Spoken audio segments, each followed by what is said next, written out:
পুরাতন মানে এগুলো এগুলো কেমনে বুঝবো যে কোনটা মেয়ে মাছ কোনটা মদ্দা মাছ? এই যে মায়া মাছ, এই যে মায়া মাছ দেখি বোঝা যাবে না। এইটা মদ্দা মাছ, দেখি বুঝাই দেন একটু কোনটা মায়া কোনটা মদ্দা। এইটা হচ্ছে মদ্দা মাছ। মদ্দা মাছ তো মদ্দা মাছ লাভজনক না মেয়ে মাছ লাভজনক? মদ্দা মাছ লাভজনক। মেয়ে মাছ তো উঠে যায় আমাদের। এটা কি মায়া না মদ্দা বলেন?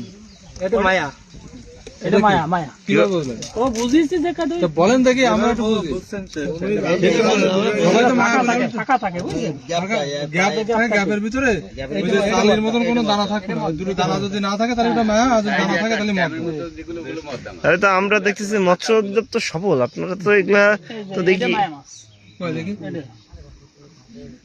মায়া চোখ যতদিন ভালো আছে ততদিন তো দেহেই এগুলো আমরা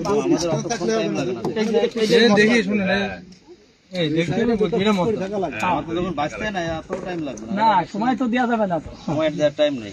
এটা কি একবার জাল মেরে পাইছে আর তাই এই না? যে দেখো মায়াটা এই যে গিলু এসে গিয়ে ওইটা বোঝাই গেল। ঠিক আছে ছেড়ে দেন আটকে আটকে করে রাখুন। স্যার এই মাছটা কিন্তু নতুন দেয়, এই যে সাদা যেটা না দাদা, এই মাছের বয়স কতদিন? এটা দেখি ওই মাছটা এটা এখানে 40 নিয়ে দিনের বয়স স্যার। এটা এরে স্যার এটা বয়স 40 দিন। 40 দিন। এটাও মদ্দা মাছ। 40-42 এরকম। 40-42 স্যার। আর এটার বয়স স্যার একটু বেশি। এটা স্যার পিস ছিল, ওই এটা পুরনো মাছ, এটা পুরনো না। দেখি ওটা ডিম হয়েছে যে দেখি হ্যাঁ, দেখি ডিম হইছে মায়া মাছ। মায়া মাছ। মায়া মাছ স্যার। এই ডুমুরিয়া কি কোনো পুকুরে ইয়ে হয় না আপনার ওই যে আমাদের যে মাটি আছাড়ি যেটা স্যার? হ্যাঁ না স্যার, এটা অনেকেই করে কিন্তু যে সেইভাবে বড় আকারে সফলতা তো করে না সাতক্ষীরায় তো এখন হয়েছে তো আমাদের সাতক্ষীরায় ই করে আর কি। ভালো করা যাইতে পারে কি জানো।